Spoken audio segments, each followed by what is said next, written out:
So I read the book Mary Bloody Mary by Carolyn Meyer for my project.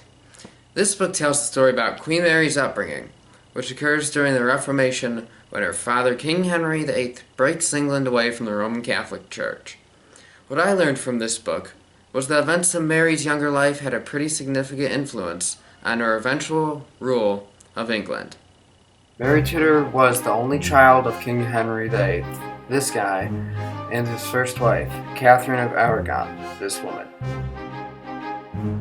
To understand Mary Tudor, you really have to understand the backstory of her parents.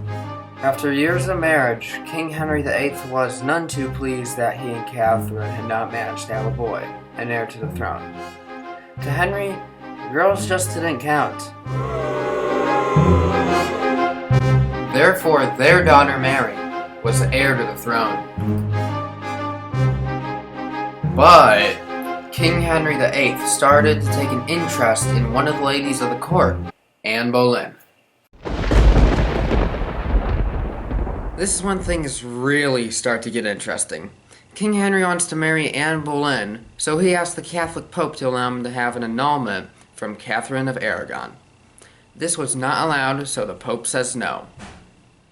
King Henry gets mad, breaks England away from the Catholic Church, and starts the Church of England, making himself the supreme head of the church. Then he is allowed to break up his marriage to Catherine and marry Anne Boleyn. Mary hates Anne, and why wouldn't she?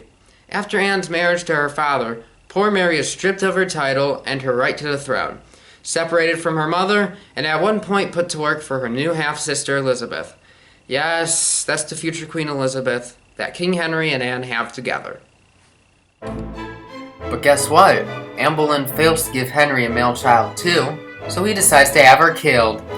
But don't feel bad for King Henry. He goes on to marry many more wives, and eventually gets that son that he's always wanted, Edward VI. And at the age of 9, Edward VI does become king upon Henry's death.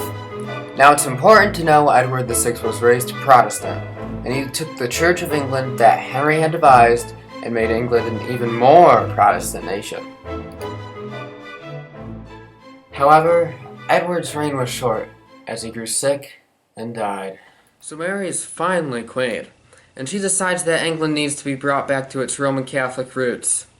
After reading the book, it is easy to understand why Mary would want to return England to Catholicism, when her world was peaceful and her parents were married.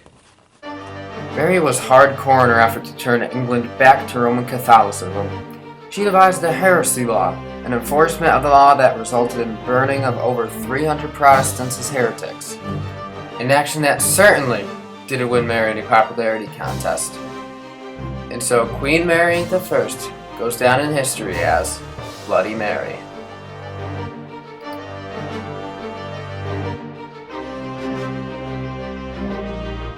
So there you have it.